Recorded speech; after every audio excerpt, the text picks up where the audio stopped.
Hello, and welcome to this introductory tutorial on rectangular RC beams. To begin, please launch the program. Upon launching, you will be greeted by the welcome screen, which presents three options: New File, and Open Recent File. First, select the New File button to create a new project. If you have existing data you wish to work with, choose the Open File option to access it. For quick access to your recent projects, select the Open Recent File button. Let's proceed by clicking the New File button. A message box will appear. Simply click the Yes button to continue. Next, name your project file. For this tutorial, we will name it Sample Project. After naming your project, click the Save button. This action will bring up the main program panel. Thank you for following along. Let's get started with our project. On the left side of the screen, you'll find the Data Inputs form. The first field you will encounter is labeled Name or Mark. This is where you can enter a title or identifier for the beam. Let's proceed to the section regarding material properties. The initial input box is labeled Concrete FC, which denotes the concrete strength. This parameter measures the concrete's resistance to fracture under pressure and is expressed in megapascals, MPa.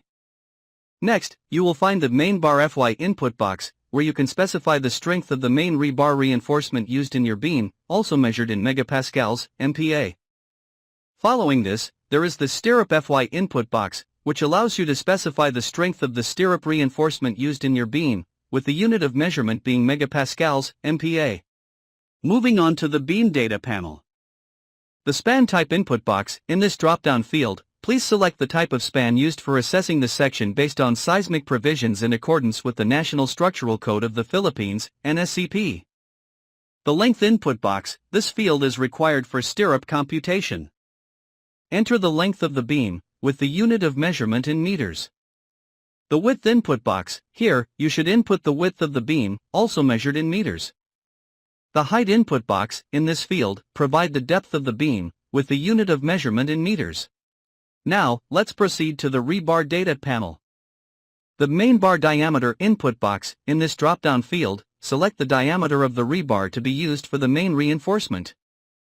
The stirrup bar diameter input box. Here, select the diameter of the rebar to be used for the stirrup reinforcement.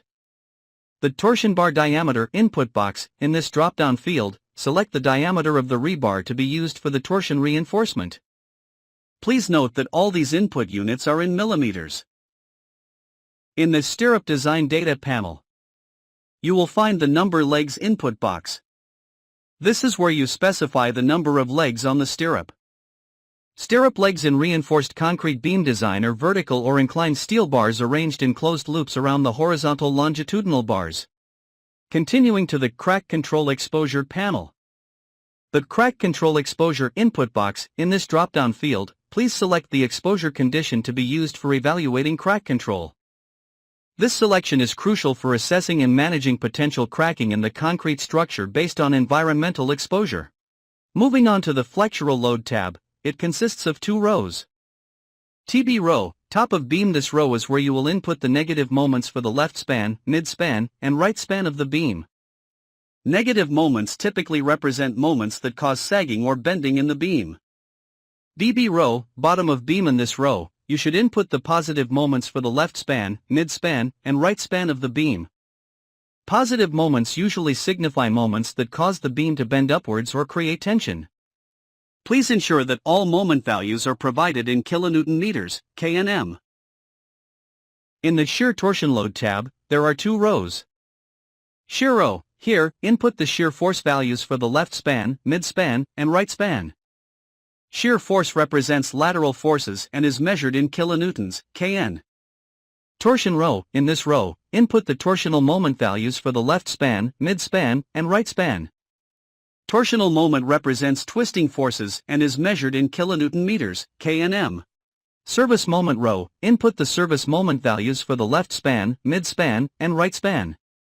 Service moment represents moments experienced during regular usage and is measured in kilonewton meters, Knm. Deflection. Input the actual deflection values for the left span, mid span, and right span. These values are crucial for assessing the beam's behavior and performance under various loading conditions.